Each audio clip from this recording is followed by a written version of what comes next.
Hey, what's up? Jigsaw here. Trying to email large files or send videos through some messenger apps only to get an error saying the video is too big. Don't worry, reducing the file size is actually quite easy.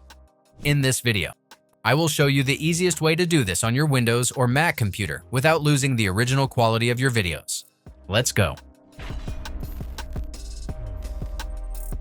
If you're still using different tools for editing videos and then another set for compressing or converting, it's time to simplify the process by doing it all in one dashboard.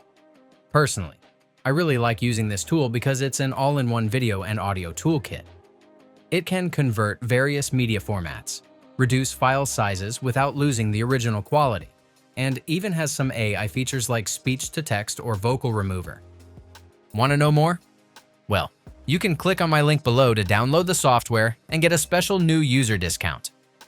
Once you've installed the software on your computer, open it up and go to the video compressor menu. At the top, click the buttons to add your videos one by one. Or you can upload an entire folder of files for batch compression.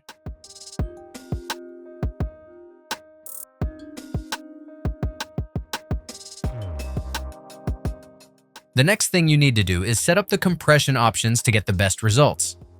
Click the Settings button next to each file to adjust it individually, or use the Settings option below to apply the same changes to all uploaded videos. First, adjust the compression percentage to control how small the output file will be. When adjusting each file individually, you should see an estimate of the final file size as you change the compression level.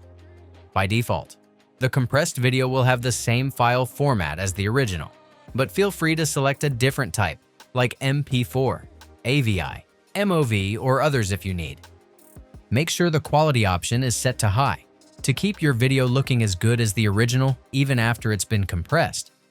There's also an advanced settings section where you can control more technical aspects of the video, like its bitrate, video encoder, frame rate, and more.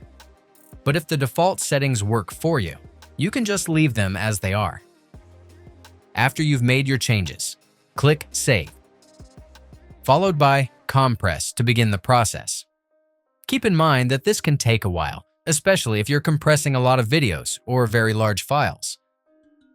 When the compression is finished, head over to the Finished tab and click Open to go directly to the folder where your modified videos are saved.